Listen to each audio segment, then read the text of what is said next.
Bitstorm, a comedy game design podcast by two guys who know nothing about comedy nor game design. I'm Trevor Scott, and with me as always is Ben Slinger.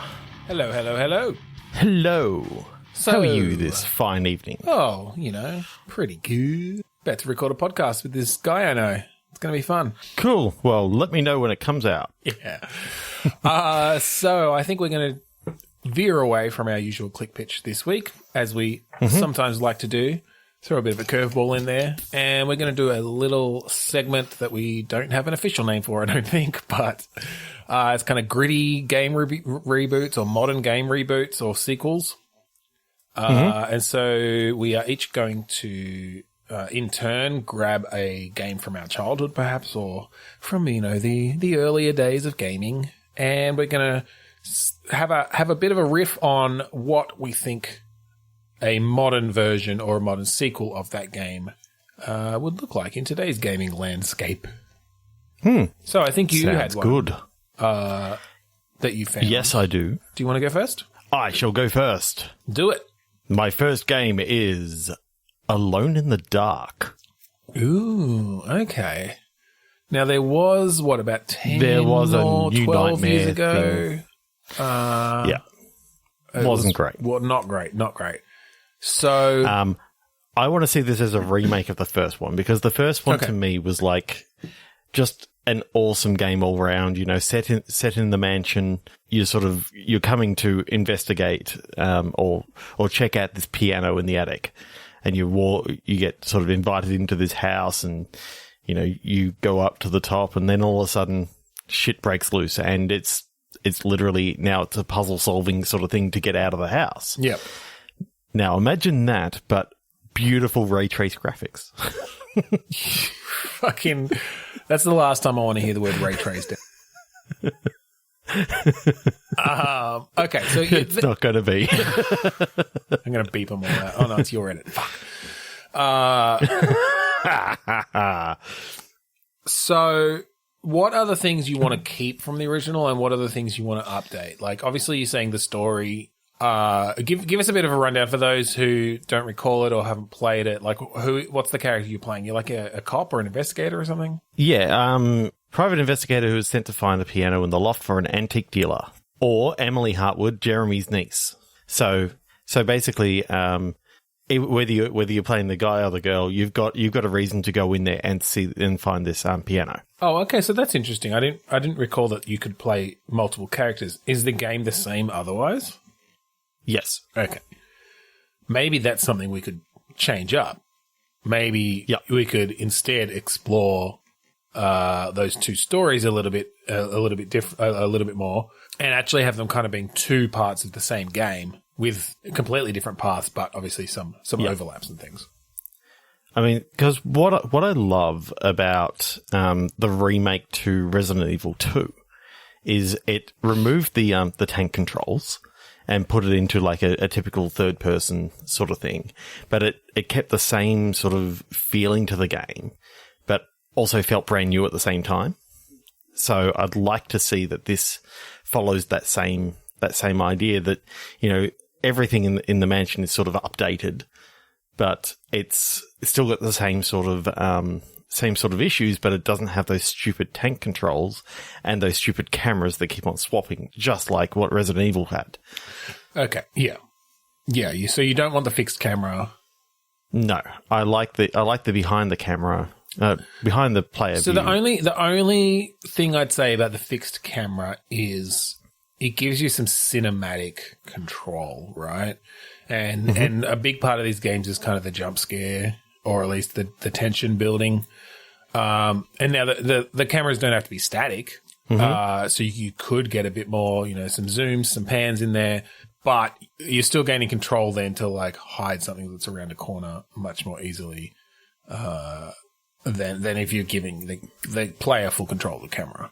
I suppose what Resident Evil 7 did well was it brought everything in a lot closer because it was, in the eyes of your character. Yeah. So it was very claustrophobic and all this sort of stuff. And I think that's that feels sort of what I want to get out of this. Like, it's a Louisiana mansion, so you can have, the bayou sort of stuff happening outside, and, it can feel very deserted, as well as, have that, real creepy atmosphere. Yeah.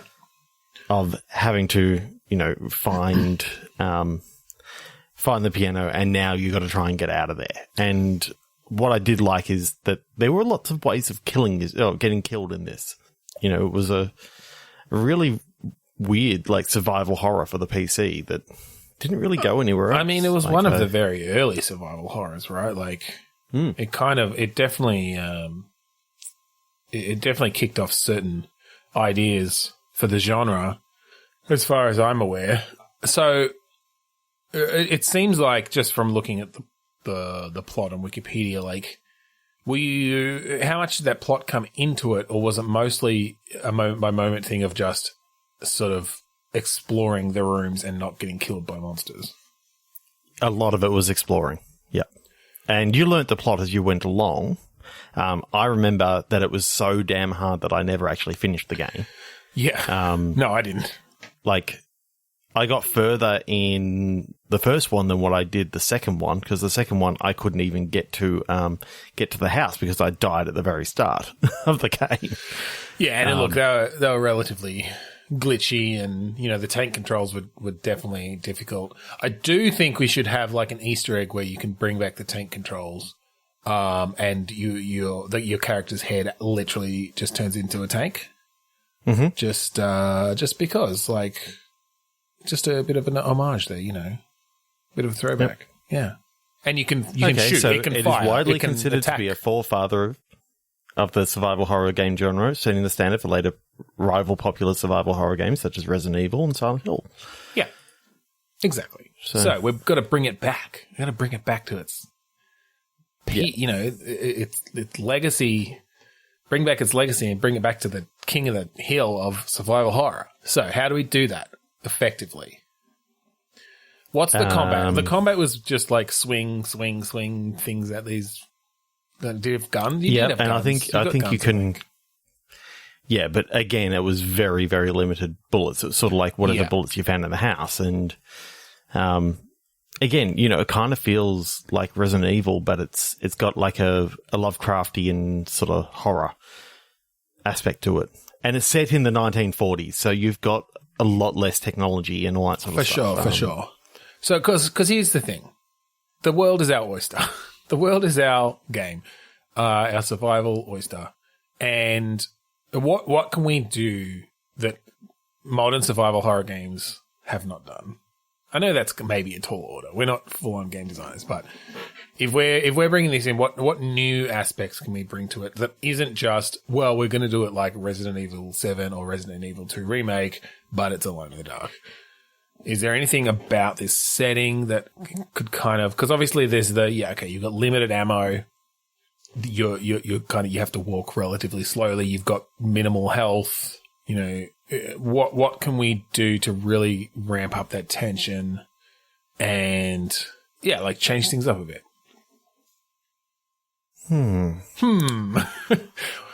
Maybe let's think about modern technologies and what we can do now. Like, I don't know, can we bring in some kind of physics simulation stuff? Can we bring in I dread saying it, but something that we can do with ray tracing that affects the gameplay? Well, I think I seem to remember, like, during the game, you picked up a lantern at some stage. Okay. And I have a feeling like having this sort of occur during a thunderstorm sort of thing, where you get up there and the whole thing's lit up. You get up to the attic and then you find the piano, and at that point, like, you see off in the distance, like a lightning strike hits like the generator or something like that just outside, and all the power goes off. And so from now on, you've got to be holding a lantern, and the whole thing is ray traced from that point of view. That we could definitely play with just light in your lantern way, make that's definitely something that couldn't be done effectively back then, was making light play a very big part of the game, and add to the tension in that way for sure. Oh yeah. So yeah, that'd be cool. Like having to really manage your light, maybe even manage your fuel. If it's an old, kerosene lantern or something. Old sort of house in like the 1940s, in which you've got like a kerosene lantern that the kerosene is continually running out while you've got it on. You've only got a limited number of matches. Because there's no lighters or anything like this, so you got to use a match each time you want to light it if it goes out. Okay, and what are the ways it can go out? Are we going to like have drafts if you run too fast? Well, I think because there's a storm happening outside, then if something crashes through the window, now there's a draft that's coming through. Okay, well that could be an interesting mechanic, like puzzle mechanic then of, all right, I have this lantern, but this window is flapping open, like I can't get too close with the lantern or it's going to blow out. And you can have some good effects of like, if you start getting close to an area that's going to blow it out, like it starts to flicker and gutter a bit, and of course you can put the lantern down on the ground. Well, that's what I'm saying. Spreads out the Yeah, so you put the lantern down on the ground now to go and close the window, except like that's creepy as shit because you're having to go right to the edge of like the light of this lantern. And so that past that open door on your left, and then you hear to your right, a creaking sound as the door sort of just is gradually blowing a little bit. So with some really good, like you've just got some, moonlight coming in through the window, but that's not enough to really illuminate everything. Mm-hmm. And your only other source is your lantern, and it's this beautifully ray traced. Or at least just beautifully lit. The ray tracing isn't 100% necessary, but global illumination. Go on. I mean, it looked good. But I could really see that adding to that tension and that horror, without it having to be a jump scare necessarily. Then it's just tense, and even if that motherfucker comes out slowly, it's like, well, shit, I got to close this fucking window and I got to get back to my lantern, or I'm not even going to be able to see him to shoot him, and I've only got 3 bullets left. Mm-hmm. Oh yeah. I'm just loving in my mind like the visual, even just the lantern. I'm seeing the trailer is literally you put the lantern down on the ground and you go to close the window, and then as you turn around, there's someone hovering over the lantern as they just blow it out, and it's like, oh shit. Oh, that's pretty cool, yeah. Or like, you go to close the window and suddenly like something steps in front of the lantern, and now, knowing that that's the only source of light, it's between you and the lantern, like it's close. Yeah, that's cool. And is that thing of, do you turn around to see it? And I mean, this is just the trailer. Like in the game, it can just be that it's someone else who's trying to escape this mansion as well. I mean, well, it's interesting because I was just thinking about horror games. Like, again, survival horror, it tends to mostly be around shooting and whacking and whatever. I wonder if you can do a game that's I wonder if you could do it that it's less around combat in that way and more around like not acknowledging it. Like if these are spirits, if these are or like if they're kind of ghosts in the way, like think of Haunting of Hill House or that sort of thing. Like it's more around the way you react to them or something, or like they're not going to literally just whack you until you die, right? It's more sinister than that or something. I'm just trying to think of what that gameplay could be, because then I'm thinking of that idea. Okay, you're closing the window, you see the shadow come in front of the lantern, and you're like, oh shit, it's behind me. Don't turn around. Yeah. And it's that sort of thing of, I think, maybe there's a part of the game in which, okay, you definitely, or maybe it is this particular part of the game where it's a scheduled thing that someone steals the lantern, and from now on you're just going by moonlight. So you've only got like limited light in the room, your eyes gradually adjusted, and or get some nice HDR going on as well. Oh, yeah. Eyes adjusting, yeah. So what I'm picturing is that you then have these different sort of set pieces that you got to sort of go by. But there's maybe at the start, there's not much in the way of like defending yourself. It's more, okay, you need to barricade the door. So you've got to move something in front of the door, kind of like at the start of the original game. Like, you had to move a cupboard in front of the window. Otherwise, one of the zombie guys would come in through the window, and then you had to cover up the trapdoor that was leading in there, because otherwise the zombie guys would come up through the trapdoor as well. Yeah. So it's more around, can you stop? Well, I like the idea of the it things being as you go. This very occult-ish thing, right, where you're having to like almost perform these quick little rituals.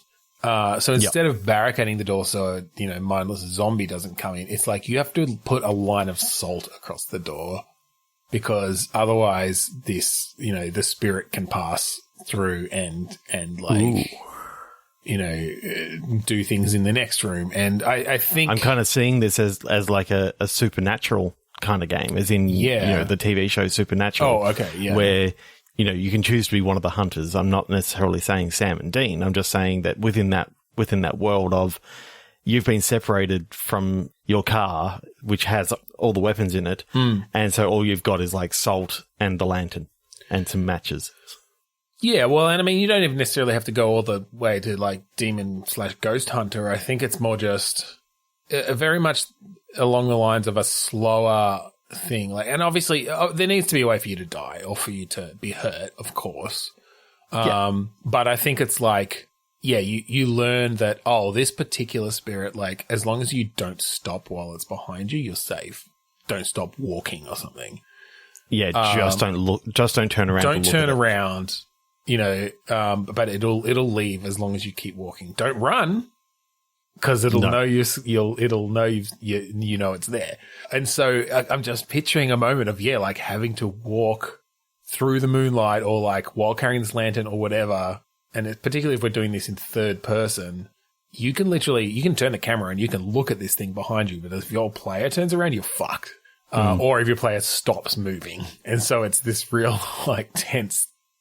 Situation of, or maybe it is to do with the light. Maybe it only comes out in the moonlight or something. So it's like, I got to reach my lantern again that I had to put down, without running into anything, without stopping, without turning around, because this fucking like evil spirit thing is behind me. Well, I just saw that Alone in the Dark 3 says, enjoy up to 70 hours of gameplay. God, that's too much. Yeah. That's the sort of survival stuff that they used to have back then. Anyway, that's just between 20 minutes on the one game. So let's move on. I think that's good, though. I think there's some cool stuff there. Yeah, there really is. All right. Your turn. My turn, yeah. I have a couple here. And I'm trying to decide, but I think what we'll do is micro machines. Micro machines. Yeah. So this is a classic racing game, one that I played a lot on my Sega Mega Drive. I'm actually looking at the PC version here, and for those who maybe millennials or younger listening, micro machines were just a car toy that they were very tiny. They were maybe like, I don't know, 1.5 centimeters long or something. Something in like real that. life, like that you could get, and then they brought out games that were they were racing games, but it was based around obviously the cars being that size. So you're racing around gardens and on tables, and I remember one being on a toilet seat and this sort of thing. So I'm thinking, though, in a modern version of this, obviously, like, I love what you could do with the scale of things. It's just really fun to be driving around a house and being that tiny, or a garden or whatever. I wonder if you go and make it a bit of an adventure game, like make it a bit of a narrative, not adventure game, but like an action adventure. Yep. So instead of it just being a series of races and you're racing against each other, like you're a character and you're trying to navigate around this world. Like an open world sort of thing. A bit of a Banjo-Kazooie, or a bit of a That style of thing. But you're a micro machine. Okay. I like that. I like that a lot. Good. Okay, so is this... what sort of world are you set in? You said open world, but... Yeah, look, I think...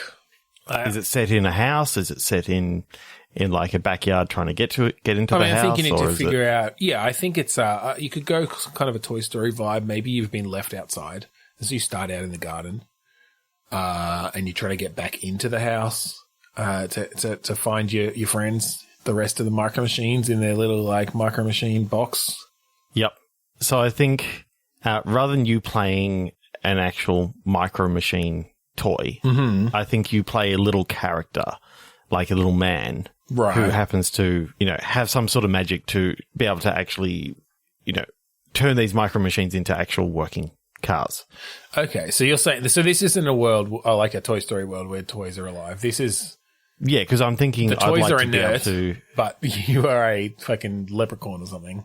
Yeah, and it just turns out the leprechauns are actually really, really tiny. Yeah, they're like 2 millimeters high, if not even smaller. Like I don't know how small they need to be to have the cars feel like a real thing. But basically, when they get in there. Because I like the idea of being able to, choose between different micro machines as you go, so you're not sort of stuck as the one. Yeah, that's fair micro machine. That's fair enough. Yeah. Okay, so you're a leprechaun who can drive micro machines. Yeah, that's fine. And so, what's their goal? I think they were sleeping in the back of the micro machine, just having a bit of a rest when the kid took it outside. And then, they've sort of woken up and it's the middle of the night and they need to get back to their, maybe their partner is due to give birth or something like that. And so they're trying to get back for the, okay. So this is all right for the birth. Can it be that they were like hanging out in something else that the kid brought outside? I'm trying to think what else would be that scale. I guess it doesn't have to be that scale. Yeah. But like, were they chilling with Polly Pocket or something? Polly Pocket's probably a bit too big to actually fit in those cars, but that's fine. Maybe that's what this leprechaun is into. Okay, so they've got a wife. Well, it could be an open relationship. I don't know. You don't know. Don't kink shame. Don't what's the thing? Yuck their yums. All right, so they're just friends anyway. They can be platonic friends. The leprechaun's hanging out with his platonic, inert friend, Polly Pocket, gets left in the garden, and yes, his wife is pregnant, and is due any day now. Mm-hmm. And in fact, the reason that he knows she's about to give birth is there's a rainbow. It's ending directly in the middle on of the her night. Pot of gold. And so you got to follow the rainbow. You got to follow the rainbow back to your wife. That's actually like everyone's like you get the leprechaun's pot of gold. It's like no, it's when a leprechaun gives birth. When a leprechaun is born, that's what causes rainbows. Okay. So yeah, and then you get there by driving micro machines, and then it's lots of sick jumps and cool stunts to make your way through this world. So are you doing sort of side missions along the way? Are you just keeping it very? Look, yeah, I think you'd go pretty action platformery and have like collectibles and a few side missions and stuff for sure. And you make your way through the levels of the garden and the front porch and the kitchen and whatever. You find your way to the kids' room where you live, and then you find her there with Micro Max. What was the other one? The boys air quotes one. I don't remember. Yeah. Anyway, I don't know. I think there's something there. Oh yeah. Oh, and the beautiful ray tracing.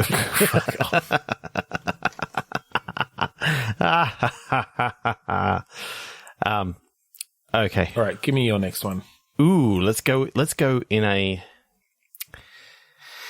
adventure sort of way. There was a series of adventure games that were rather kind of felt cheaply made.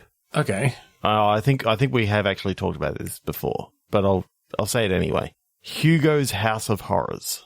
Oh, right. Yes. Okay. My mind went to Monster Bash or whatever, the Apogee side-scroller one. No, okay. Hugo's House of Horrors. Yes, it was a series of point-and-click adventures.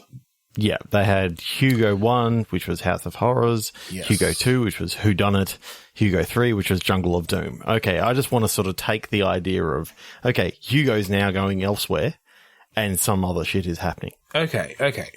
Yeah, this is good. I don't think we have talked about this. It's maybe come up, but like, Yeah. we definitely haven't done a remake. So this, yeah, you're right. It's felt kind of cheap, but it was popular, or at least amongst, like, it was known, it was well known. Yeah, definitely. And I thought the story was actually quite good, and the puzzles were quite good. The idea about this sort of guy who stumbles onto some weird shit that's going down in this area, kind of bumbling through everything that's actually going on. Like in Whodunit, you actually played his girlfriend Penelope, and she was trying to find Hugo, and it turns out like he was asleep the whole time, but there was still some shit going down. But yeah, I do like the idea of this guy who just happens to be in the wrong place at the wrong time. Yeah, I mean, it's a bit of a Roger Wilco kind of trope, I guess. Let's just think about this guy. He's got a girlfriend, Penelope. Yep. Are they still together? Ooh. Do you play as Hugo in this, or Penelope, or someone else? Okay, so maybe you actually play their child. Okay. What's the child's name? Because Hugo and Penelope are very, like, I don't know if they're old-fashioned, but they're unusual. Not commonly used names these days, I feel like. Yeah, they're not commonly used names, so I'm thinking, what's the most basic sort of name that their kid could be called? Vera. I think if it's a boy, yeah, Vera for a girl, Gary for a boy. Gary. Maybe they're twins. Gary and Vera, they're twins. And you either switch between them, or you choose one, or they each have their own stories. Yeah, I think you choose one. Okay. So I think as you go through the game, you find out that like Hugo and Penelope, they're still together, but they never got married. Okay. So you're playing the bastards. Yes. It was just a choice that they made. That's actually the subtitle. It's Hugo 4 or 5, I guess. Little bastards. Little with like a L-I apostrophe. Okay. Yeah. So I do like the idea of bringing in like or just Hugo's little bastard. So I'm sort of thinking that if you take some of the ideas that happened in the previous games, there was basically a romantic getaway at her uncle's mansion where there was a mysterious murder that happened, and then what was Jungle of Doom? Yeah, they had a plane crash in the South American jungle, and Penelope got bitten by a spider. Okay, so what I like about these is they're relatively, I mean, I guess there's a murder, but like they're relatively mundane. Yep. Kind of events. Okay, so and they all kind of take on a genre as well, right? So you've got like horror, like a crime mystery, crime thriller, and then a jungle adventure game. Yep. Okay. So I think we lean into that and find something. Desert adventure. Okay. So what happens is Gary and Vera are traveling home for Thanksgiving. All right. And wait, they how old are these? I was thinking they're kids. You're saying they're grown? Yeah, well, they were born in like 95, so they'd be, what, 23 now? All right. They're little millennials. Okay. Yeah.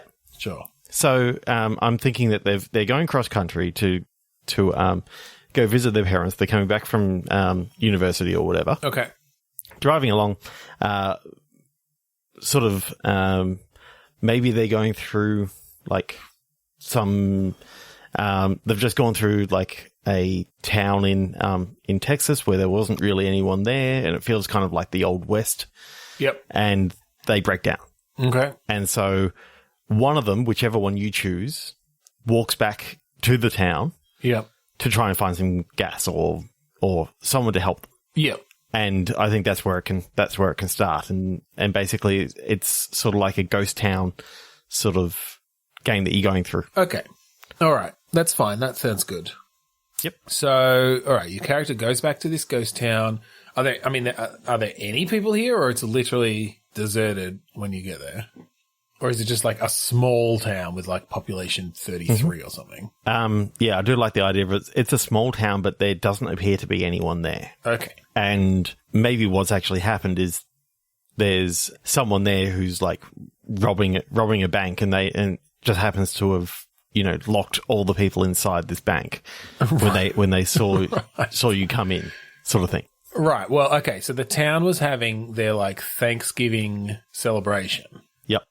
And yeah, a stranger passing through took that opportunity to lock them all in town hall where they were having their big dinner because, yeah, it's population 33. Yep. And he's got them all trapped there. You don't know this yet. Yeah. So you're going sort of through and like the whole place seems deserted. But you take note that there's like evidence of relatively recent activity, like like the soup's still hot, and there's or just like someone's dog's in their yard and there's still food in the bowl or something, and like there are recent news. It's not like this town's been deserted for years. It's literally tonight. Yeah, they've been deserted. Yeah. Okay. You kind of slowly start to realize that. You still sort of have that feel of being alone in the dark. I don't think it's the dark. I think it's the middle of the day.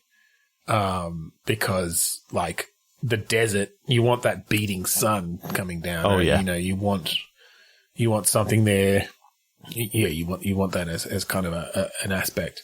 Yeah, I like the idea that you go to the mechanic shop and it's actually got a sign in the window saying closed for Thanksgiving. So you sort of know, okay, I've just got to head to town and should be able to find them in town. And when you get to town, like now, everything. Do you have? I wonder if you have phone service for at least some of it, so you can talk to your twin, and you can develop that relationship a little bit then. Yeah. Given that these are millennials and all that sort of stuff, there's no way they would be actually talking to each other. They'd actually be like just messaging each other the whole time. This is true. They text. Yes. They text so much more than what they would do talking. Well, that's fun. You can have a nice little text interface come up with little conversation trees via text and emojis and stuff. Yeah, I'm thinking like you get to select what you want to say to them, but half of what actually gets typed is emojis. Yeah, I like that. Yeah, it translates. So the whole game is subtitled because when it comes up, it has subtitles down the bottom for what it actually means. I like the idea that you can, when you start the game, Leisure Suit Larry style, it like asks you some questions to determine whether you're a millennial or not. And if you are a millennial, like even the dialogue options and stuff come up in emojis, and there's no translation. But if you don't get it right, then you get the subtitles and the translations.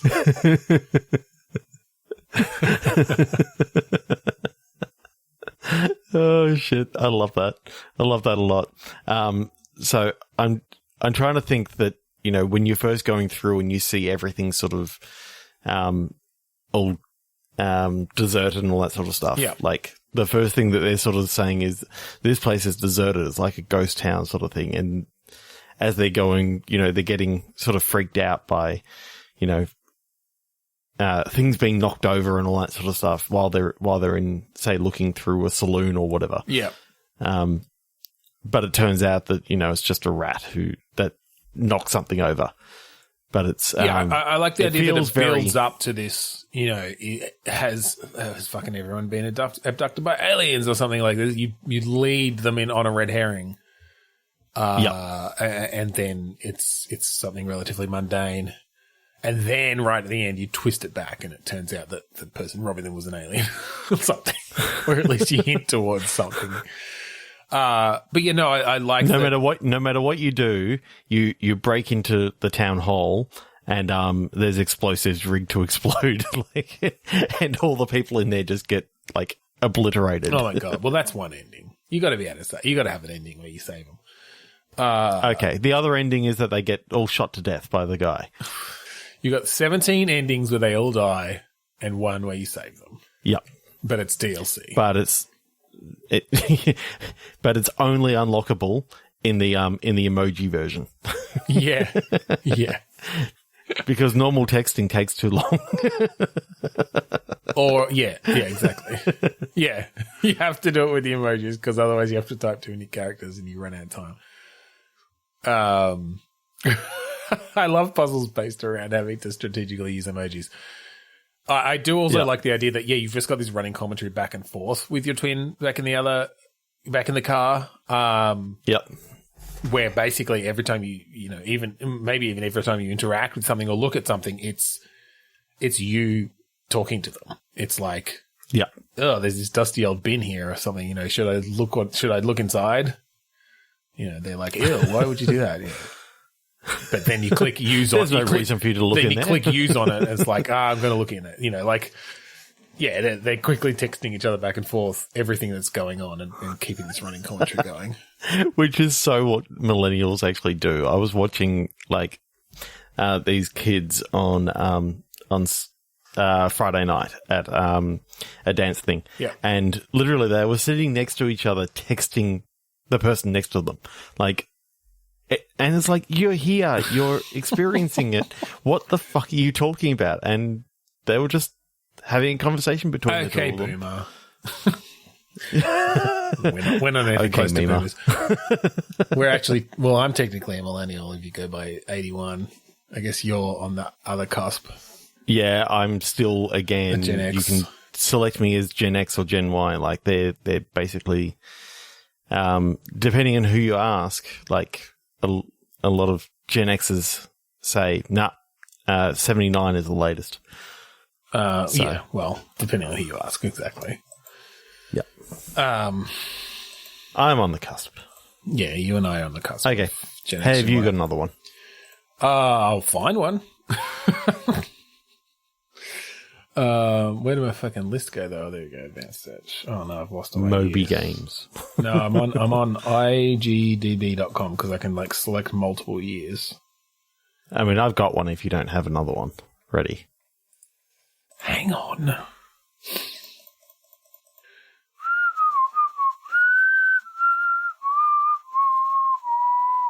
All right, give me yours.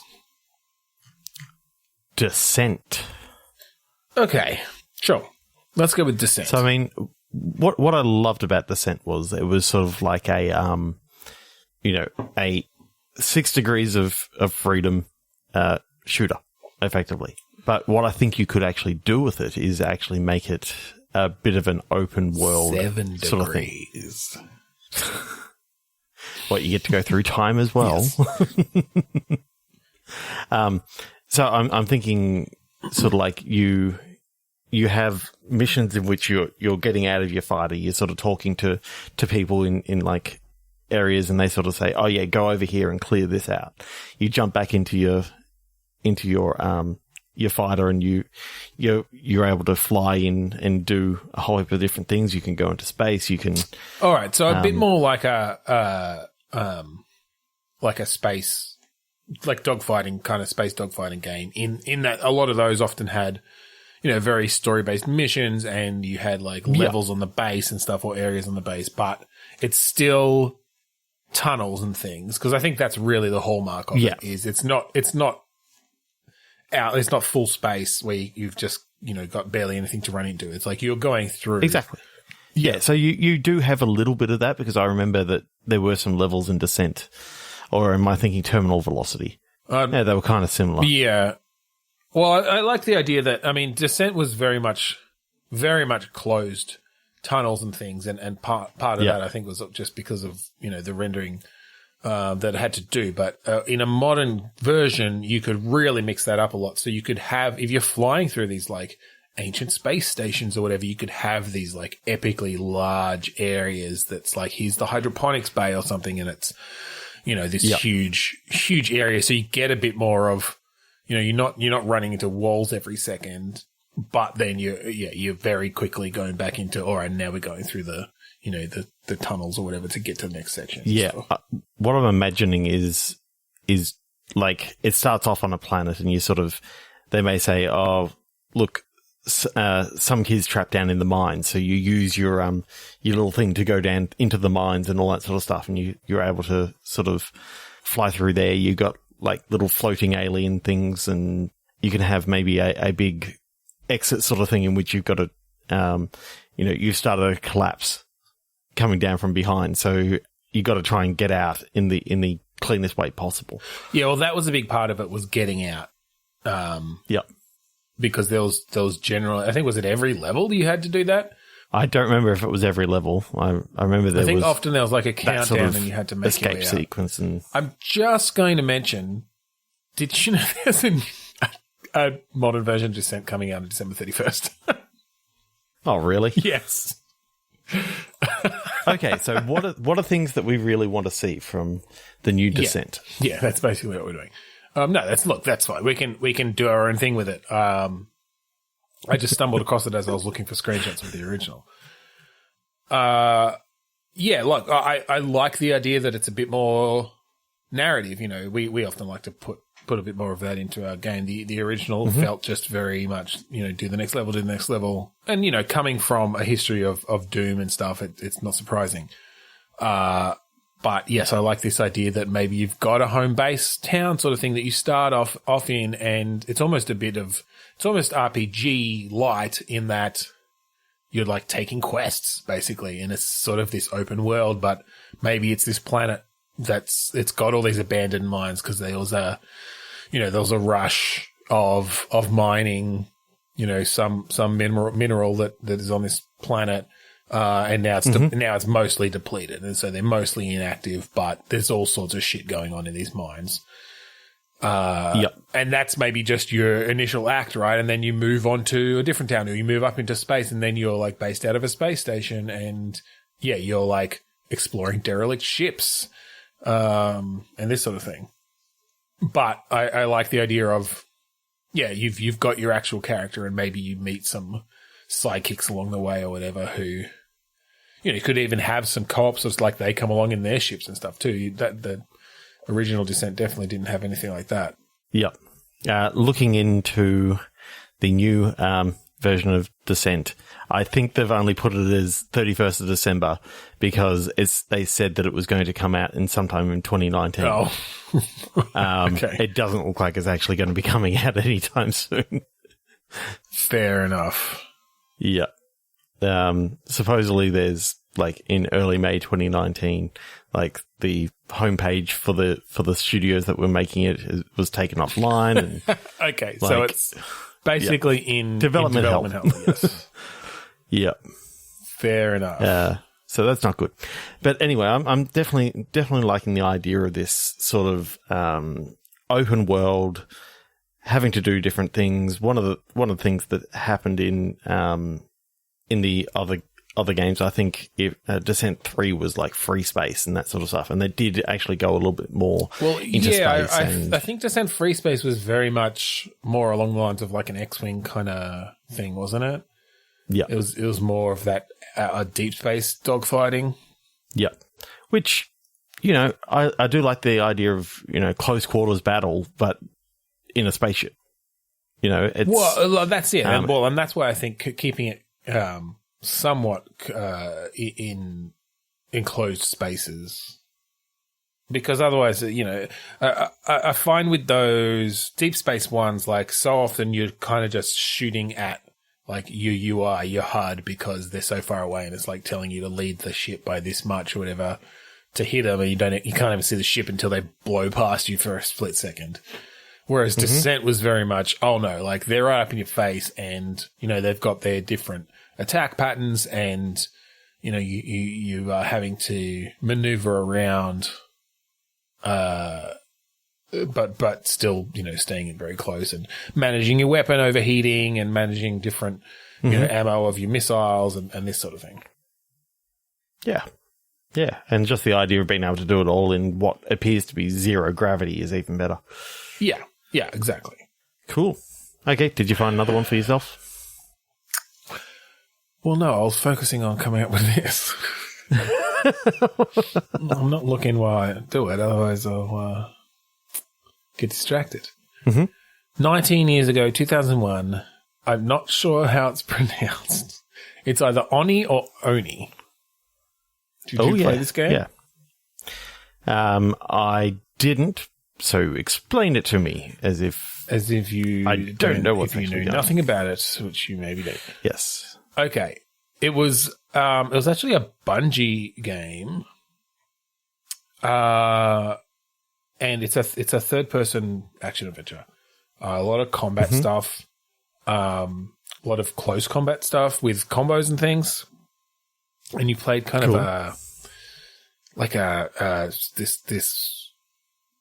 what was she? I don't know.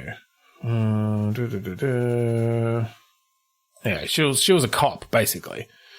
I'm not sure if she was. It was sort of anime inspired. But you'd go around just kicking the shit out of people with these cool combos and stuff. And yeah, for the time it was very much revolutionary kind of controls and stuff for that sort of combat. It hadn't really been done before. Yep. Now I want to play it. Yeah, look, it was good. I never finished it. I remember going back to it a couple of times to try to get a bit further in it. But so I'm just looking at the plot. It's basically set in the future in a dystopic Earth. So the Earth is so polluted that little of it remains habitable. All nations have combined into a single entity, the World Coalition Government. It's an Orwellian government. And you begin working for the Technological Crimes Task Force, the TCTF. But you find she turns against them, goes rogue, starts learning more about secrets from her past and her family, and battling them and the criminal organization, the Syndicate, and thwart their plot to destroy the atmospheric conversion centers, which are keeping most of the world's population alive.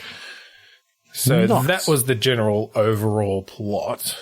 Yeah, I'm sort of seeing it in my head, like almost kind of like a Max Payne-y sort of. Yeah, there are definitely thing in a way. Like, so look, one of the. This is an interesting one. This is an interesting one to do because so many of the things that it spearheaded have now been done so much better, right? Of course, open world. It wasn't a full open world, but it was. You were in these sort of big city streets and stuff, and it was these fairly wide open environments. The combat was, like all this very well animated, like close combat stuff.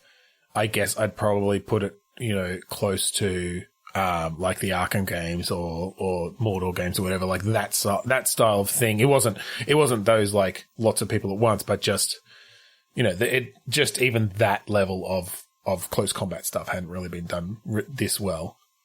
Yep. So, to bring that into the modern day, I mean, you could obviously just take the aspects of those games and do it, do them well, but I wonder if there's other things you could bring into it. So, one of the things that I would almost like to see is I've gone back recently and to have a look at something like, the Legend of Zelda Breath of the Wild way of thinking. Okay. In that you've got this large area in which everything is accessible at all times. Yep. Like there's nothing actually stopping you from going anywhere. There's lots of things to do over this entire city. Yep. Sort of thing. Because I'm seeing this as a huge city, and basically, you have like one or two things that you can do along the way, but you can sort of also, there are 4 points in which, you have to sort of take down, maybe there's a gang that's sort of taken out, or there's gangs in charge of these 4 quadrants of the city. And basically you've got to remove that, that sort of, thing, whether it be the TCTF has, outposts in each of these places. Yeah, well, I like the idea you can attack them in any order. You can, get different weapons as you're going. You sort of you're fighting against a whole heap of people, a la your Arkham sort of games, but I'm talking about a sprawling city that goes on for miles and miles and miles. Yeah. Or what feels like that. Well, here, so let me say a few things about that. I like that idea. I'm thinking of this basically as a reboot, not a sequel. So you're going through this story of Konoko, learning about her past and about the TCTF and that they're actually villains, basically.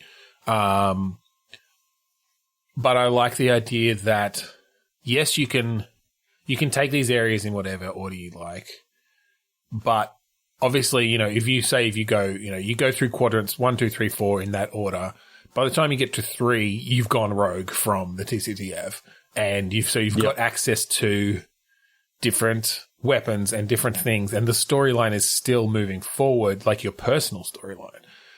But the same thing will happen if you go through quadrants 4, 3, 2, 1 in that order. It's like by the time you get to 2, that's the case, right? So you've got this open world that you can do things in any order, but you've also still got this story that's moving forward as whether it's as you level up or as you knock out these different factions and stuff. Mm-hmm.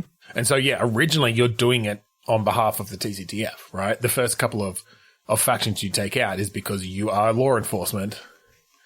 And maybe there are even things you have to do it by you get penalties if you kill people and stuff because you're trying to capture them at that point. But those restrictions are gone, once you go fully rogue. But maybe they have other, implications. I don't know. So I like that idea of having it being, pretty open. Yeah. Yeah, it's really but cool. Still having that personal story going on. Now one of the things I noticed when watching this trailer, there's a lot of combat up on high buildings and girders and this sort of thing, and so using moves that placed the enemy in a particular place were important.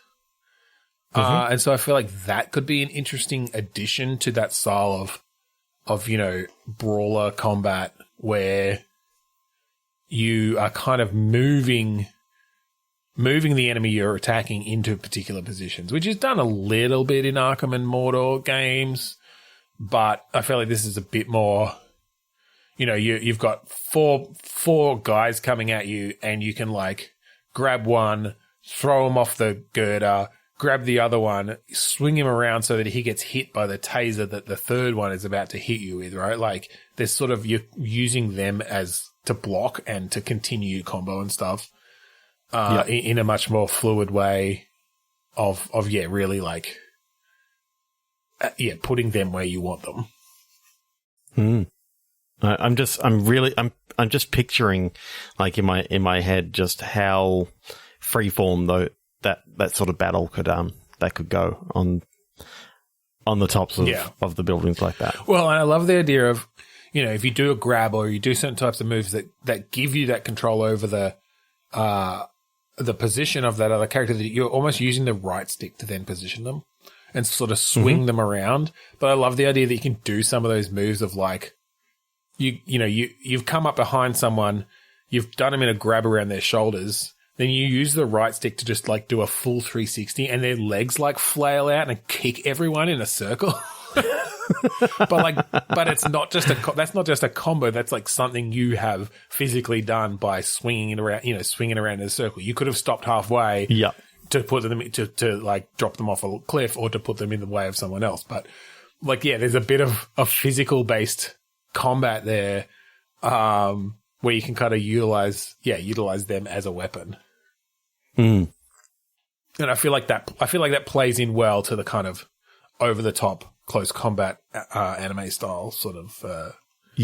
What I can sort of see is the fact that we're talking about this stuff happening at the top of these really, really tall buildings. Yeah. I do kind of like the idea that you can basically access these at any time because there's scaffolding on these buildings sort of thing. And so it's not scripted as such that there's going to be fights up there. It just so happens that in this particular way of you wanting to get to your area. You happen to go through this area, and there's there are people who are either chasing well, and that'd be you interesting too, because with the factions, like there could be areas that are populated by TCTF that if you're, if you haven't gone rogue yet, like you can just walk straight through, and vice versa. Not that you're joining the criminals when you go rogue. Well, I think once you go rogue, it's just everyone attacks you. But early on, you can take routes that otherwise would be very combat heavy. Yeah. Or you can be sort of sneaking in via, you've sneakily gone up the scaffolding, you're sort of sneaking across, but then when you achieve your mission up there, then, they're alerted to your presence, and then that's when shit goes down, sort of thing. Yeah, then you get into, big fights. Yeah, I like that a lot. I love that. Actually, I quite like the idea of the traversal method that you'd have to, very quickly get up these scaffoldings and maybe, swing or jump from building to building or something like maybe you've got like a cool little glider or something. I can just picture a sort of expandable glider that she can pull out to go limited distances. Mm-hmm. And really make your way across this city in whatever order you want, and just taking on battles. And, again, like these games often have, you come across, random events and stuff of, an arrest going down, and so you help the TCTF, or, once you've gone rogue, you see them fucking like abusing someone, and so you take them down. And again, I like this idea of early on, or just in general, like you've got the choice of whether to kill people or not. So you can kick them off of buildings, but like that's going to have some sort of karmic effect, whether it's early on your kind of record at the TCTF, or later on just you don't want to be a killer. It rests on your conscience. But I think having a no-kill run would be a good challenge. Yeah, definitely. Okay, I'm going to say we're going to do one more. Sure. I've already got one ready if you don't already have one ready. Well, no, given the amount of time it took me to come up with this one, no, go ahead. Okay, so back in like the late 80s, Sierra released a couple of games called Manhunter. Yes. So they were they were kind of adventure games, actually using their very, very old system, the AGI interface, the adventure game interface. But essentially what happened is these aliens had come to the world and sort of taken over the world, and then there were certain people who were set as manhunters to go track down people who didn't actually sort of fall under the control of the aliens. Right. And so each day you'd be given, okay, you need to go find this person. Here are the basic clues. Here's where you can go sort of look and do stuff. But as you went, you sort of realized that maybe these aliens aren't exactly the most noble thing. So you actually start joining the resistance and end up sort of spoiler, sort of defecting away from being a manhunter and actually now being on the run, and people are now coming to get you. Yeah. But just the idea of like this alien takeover, you start out sort of like a bounty hunter. Yeah. So you have to do some basic, sort of tracking of people from these different crime scenes. But then you realize that, as you're tracking this one person, there's a little bit more to the story. Yeah. I just think that's due for a, look, I think there's a lot upheaval. There. First of all, we definitely still have to set it in the futuristic year of 2004. Earth has been enslaved by the race of aliens known as the Orbs. The Orbs, who look like giant floating eyeballs, have implanted all humans with global tracking devices, forced them to wear nondescript robes, and forbid them from speaking or communicating. Yeah. So I like that. That's an interesting take as well. That, I mean, for one, you can make these fucking eyeball orbs look fucking cool as hell. Oh, yeah. Nowadays. Full on, like, multi-billion beautiful layered texturing and ray tracing off the eyes. The reflections of the eyes. I know, I was just beating you to the punch. But then the fact that you can't speak or communicate and everyone has to wear these robes that are all the same, like, that's a real challenge in an adventure game. Yeah. And I like the idea that, yeah, if these fucking orbs are watching you, then you cannot interact with people. Even though, yes, like, and I think you don't find out, like, I think the first, almost the prologue is before they give you your assignment to find this resistance. Mm-hmm. So you just get a sense of, oh, we're living in New York. There's these fucking orbs. And if they see us talking to each other, they like imprison us or whatever. Kill us, or I don't know what they did.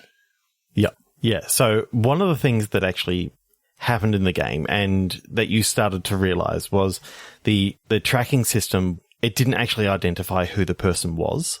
Oh, okay. It all it identified is someone went in here, did something, and left again. So, and then you could follow where their positioning went, and so that you could sort of follow.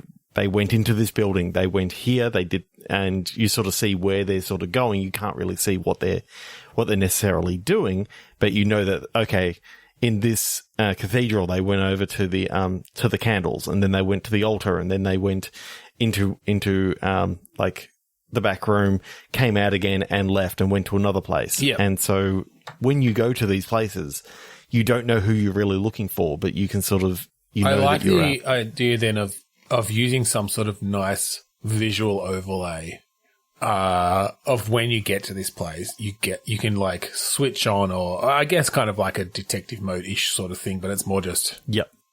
You know, in some places it might be this completely like incomprehensible overlay of you know, lines back and forth because they went all over the place, you know, and you have to sort of find ways to, like, maybe as you discover things in that area, you can like dismiss some of them or something because, like, oh, that's not relevant, and like bring it back down to, oh, here are the things that I care about and where they went next. Mm-hmm. So in the game, I can't remember which one it was, but I think it was actually New York. You actually are sent to investigate something that you did the day before. Right, but they don't know it was you. They don't know it was you because they just know it was there was a tracker there. Yeah. And so it's sort of, you know, then having to subvert as to, you know, what you did. I love the idea that these orbs are to some sort of hive mind or something, and they don't understand even the idea of individuality, and that's why they can't quite comprehend that not only do they need to put trackers in everyone, but they should identify them in some way. Yeah. So, yeah, I like that. And so they're like, look, we need you to find this resistance. We're going to give you access to the tracking database. But, yeah, all you get is like all these overlays of all – because I'm kind of liking the idea now that part of sort of coming into a space might be you don't just get an overlay of here's where this particular person went. You get an overlay of everyone over a certain time frame, right? Everywhere they went. And part of it then is, yes, dismissing the irrelevant ones and sort of culling it down to, oh, okay, here are my suspects, because these are the only, you know, and you can just do it like things like, okay, just show me the ones that went close to, you know, this jukebox between, you know, this time or like stood here for a certain amount of time or something. And then you can trace them back, and it's like, okay, you know, they went here. All right, talk to this bartender. Like, who did they see? And you know, maybe again, you can, you can then dismiss a couple more, and it's like, all right, who did they then later overlap with? You know, because I really like this idea of having to track down. Oh, okay. I've got this one left. I've got this one left. Oh, and here's where they stopped near each other for 10 minutes and presumably had a conversation. All right, I'm definitely on the right track, you know. I feel like that'd be a really cool puzzle to figure out. Oh, yeah. And I would love to just see, you know, the first couple of days are just you go find a bounty and you physically you solve this mystery, and it's sort of like maybe something from the first day comes back later on, but it's not necessarily letting it all go at the very start. Yeah, I think it's not like you join it's not like you join the resistance on the first mission. Yeah. You've got a bit of world building, you've got a bit of backstory stuff, a bit of day-to-day. Yeah, you're this bounty hunter and you just discover a bit more about the world on those missions. Oh yeah, I'm just imagining like these orbs that have like this this tail sort of dragging on the ground. And it's like the optic nerve that's basically just dragging on the ground. It's like, so are they floating or are they like? Yeah, okay. They're all floating in the game. Yeah, in the original game, they sort of talk to you telepathically and all this sort of stuff. Right. Like, I can just imagine like this hive mind sort of talking all at once, many voices talking all at once into your head. And it's the only sort of, talking that you can actually do. You can only talk telepathically to these orbs, and they don't really... At least at the beginning, yeah. Yeah. Yeah, because I like that idea that even as part of your investigation, you still can't break those rules. Yeah. Oh, yeah, 100%. Yeah. Like, you can't be talking to people, because if you do, then it's going to do one of the typical Sierra things and it's just going to kill you. It's just going to kill you, but it's going to do the not so typical Sierra thing and give you basically a restore point just before that happens. Yes. They did start doing that, I think, in later ones. They did. Yeah. All right, I like that. That's cool. A new Manhunter game. I really love that world of Manhunter. I would love to see it redone. I really like that, like, position tracing gameplay stuff. That'd be cool. Yeah. Sweet. I mean, I kind of want to work on that. We need to finish our other game first. Yeah. We've got to finish something. Otherwise, we fall into that trap. I know. All right. Well, yeah, I think... Positional tracking. I know, that's cool. And I really want to shove some, like...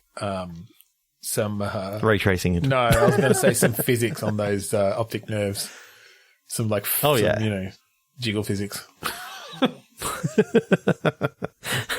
Goo physics that just it leaves like a trail behind it. Wet maps. All right. I think on that note, we will end this episode. Thank you for joining us this week on Bitstorm. If you want to find us online, we're at podchaser.com/Bitstorm. Go there, do the stuff, see things. There's a bunch more episodes, like 150 plus. It's a lot. Just check them out. Leave us some ratings and reviews. Tell us what you think of them. Go through the backlog. Rate every single one. Do it. Please. We'd really like it. We're also part of the 8-Bit Collective. This is a group of podcasts around video games and pop culture. There are a ton of other great ones. Go check out Comedy Rewind. Go check out The Hungry Gamers. Go check out some other ones that are on there, 8bit.net. Do you like video games as much as we do? Yes. If so, do you like podcasts? Well, mash those two together and go check out the Australasian Gaming Podcast Network. They're a group of like-minded individuals who all enjoy video games and talking about them and having podcasts about them. So check out @AGP Network on Twitter or the Australasian Gaming Podcast Network on Facebook. And finally, we'd like to thank Kuridas for the use of the song Mount Defiance off of the album Containment Failure. Yes, indeed. So thank you again for joining us this week on Bitstorm. I'm Ben Slinger. I'm Trevor Scott. I'm a tiny leprechaun. Wait, that rainbow is coming out of my wife's vagina. We must be having a baby. God. That was the best thing. I was hoping that we'd get through the whole episode with you without you actually saying exactly what it was. Too bad, rainbow vagina. I'm not calling the episode Rainbow Vagina. Here, let me just do the stinger one more time. It's a rainbow vagina!